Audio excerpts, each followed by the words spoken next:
आज का मार्केट अगर इंडियन मार्केट्स की बात करते हैं तो बहुत शानदार था। अगर मेरे हिसाब से देखोगे और अगर मेरे रेगुलर व्यूअर हो तो आपको भी आज का मार्केट शानदार लगा होगा, क्योंकि मार्केट जब समझ में आता है तो वो शानदार ही लगता है। परफॉर्मेंस की बात अगर करते हैं तो निफ्टी 50 ऑलमोस्ट फ्लैट था। जो मिड स्मॉल माइक्रो थे, ये जैसे मिड कैप थोड़ा गिरा हुआ था, स्मॉल कैप उससे ज्यादा गिरा हुआ था और माइक्रो कैप बहुत ज्यादा गिरे हुए थे। तो परफॉर्मेंस वाइज ये था। लेकिन अगर मार्केट को अगर देखे, मार्केट बिहेवियर को देखे, तो एकदम समझ में आने वाला बिहेवियर था। क्यों, क्या हुआ, ये भी मार्केट के अंदर समझ में आ रहा था। चलिए सबसे पहले मार्केट की बात ओपनिंग से लेकर क्लोजिंग तक की कर लेते हैं। तो मार्केट जब ओपन हुई थी तो 0.2% के आसपास ओपन हुई थी पॉजिटिव में, और वहां से मार्केट लगभग 1% तक ऊपर गई, जो कि लगभग 23,900 के लेवल तक गई थी। उससे थोड़ी नीचे से ही वापस आ गई, लेकिन उतने लेवल तक गई थी।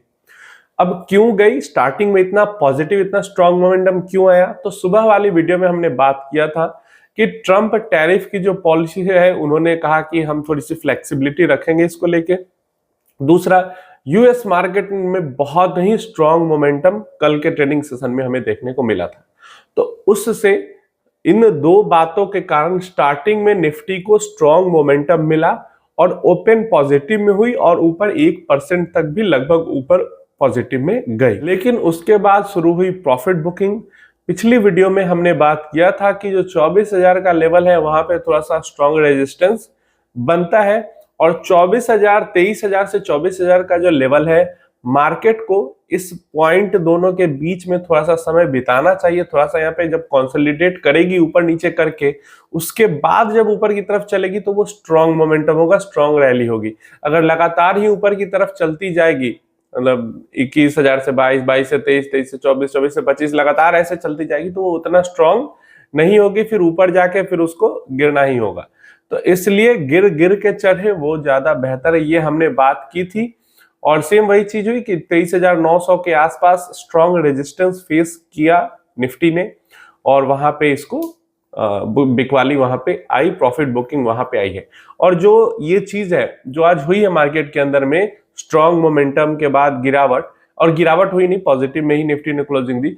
तो लेकिन 1% तक जो ऊपर गया था निफ्टी, वो तो पूरा उसने खो दिया। तो ये प्रॉपर आपको चार्ट देख के ही समझ में आ जाता है कि पूरी तरीके से यहाँ पे जो प्रॉफिट बुकिंग है वहां पे की गई है, और वो भी डीआईआईज ने की हो, एफआईएज ने की हो, कि क्योंकि जब तक मैं देख रहा था डेटा तब तक एफआईए डीआईआई का आज का डेटा नहीं आया था। तो दोनों में से किसी ने भी की हो, लेकिन यहाँ पे हेवी प्रॉफिट बुकिंग की गई है। और जिस तरीके का सिनारियो है, लगता है डीआईआईज ने, जो हमारे डोमेस्टिक इन्वेस्टर्स हैं, उन्होंने ही यहाँ पे प्रॉफिट बुकिंग की है।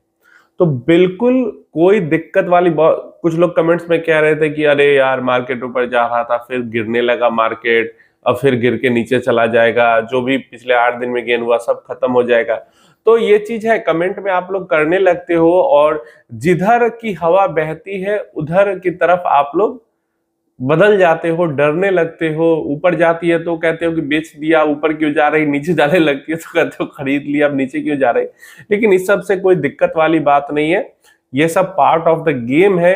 और आज का जो सिचुएशन हुआ है मार्केट के अंदर, इसमें तो बिल्कुल ही कोई रीजन नहीं है घबराने वाला। क्लियर है? ये सिंपल प्रॉफिट बुकिंग है। हो सकता है कल और प्रॉफिट बुकिंग हो, या हो सकता है कल और ऊपर चली जाए, अगर बाहर कोई एक्सटर्नल रीजन नहीं है तो। मार्केट आज का बहुत बढ़िया था। अगर हम बात करते हैं यूएस बॉन्ड यील्ड की, इसके अलावा यूएस डॉलर इंडेक्स की, इसके अलावा क्रूड ऑयल की, तो तीनों के ही अंदर स्लाइटली हमें तीनों के प्राइसेस में उछाल देखने को मिला है। यूएस डॉलर इंडेक्स भी थोड़ा सा ऊपर गया है, क्रूड ऑयल भी थोड़ा सा ही ऊपर गया है, यूएस बॉन्ड यील्ड है वो भी स्लाइटली ऊपर गया है। तो कह सकते हैं एक तरीके से कि स्टेबल ही है, थोड़ा बहुत तो ऊपर नीचे चलता है लेकिन स्टेबल ही है। तो बहुत ज्यादा निगेटिव नहीं है ये हमारे मार्केट्स के लिए भी, क्योंकि अगर ये ज्यादा, ये तीनों ही जो एक तरीके से मार्किंग है, आप समझ लो इंडिकेटर है, ये अगर ऊपर जाएंगे तो हमारा मार्केट नीचे जाएगा, ये एक तरीके से मार्किंग है। इसके अलावा यूएसडी आईएनआर भी देखें तो स्टेबल ही है, बहुत ज्यादा ड्रॉप उसके अंदर नहीं देखने को हमें मिला है। तो जो इंडिकेटर्स है वो सारे स्टेबल हैं, अच्छे हैं। इसके अलावा ग्लोबल अगर न्यूज़ की बात करते हैं तो ग्लोबल न्यूज़ भी पॉजिटिव में ही है। जैसा हमने बात किया कि ट्रम्प कह रहे हैं कि फ्लेक्सिबिलिटी रहेगी रेसिप्रोकल टैरिफ में, एंड देन इंडिया यूएस की ट्रेड डील भी चल रही है। तो ये सब कुछ पॉजिटिव ही है, कोई भी यहाँ पे निगेटिव यहाँ पे नहीं है चीज। इसके अलावा हम बात कर लेते हैं, अगर पैसा लेके बैठे हुए इन्वेस्टमेंट करने के लिए लास्ट अपॉर्चुनिटी है।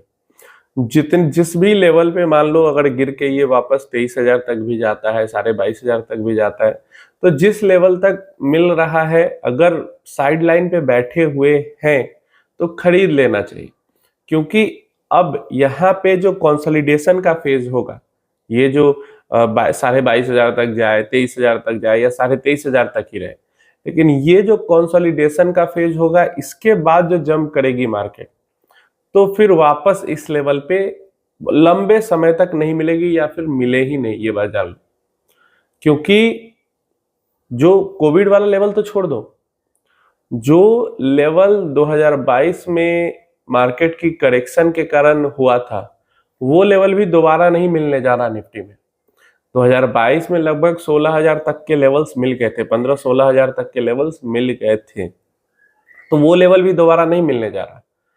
वैसे ही अभी अगर 22,500, 23 जो भी लेवल्स मिल जाते हैं इन्वेस्टमेंट करने के लिए, वो लास्ट ही होगा। इसके बाद यहाँ पे एक तरीके से जब स्टेप बना के इसको निफ्टी ऊपर चढ़ेगी कंसोलिडेट करके, क्योंकि जितना कंसोलिडेट करेगी ना इस लेवल पे जितना ज्यादा, उतना ही स्ट्रॉन्ग जब ब्रेकआउट आएगा, मोमेंटम आएगा तो ऊपर की तरफ आएगा, तो फिर ये लेवल्स नहीं मिल पाएंगे। तो इसलिए साइड लाइन पे बैठना अभी समझदारी वाली बात नहीं है, इन्वेस्टमेंट कर लेना ज्यादा समझदारी वाली बात।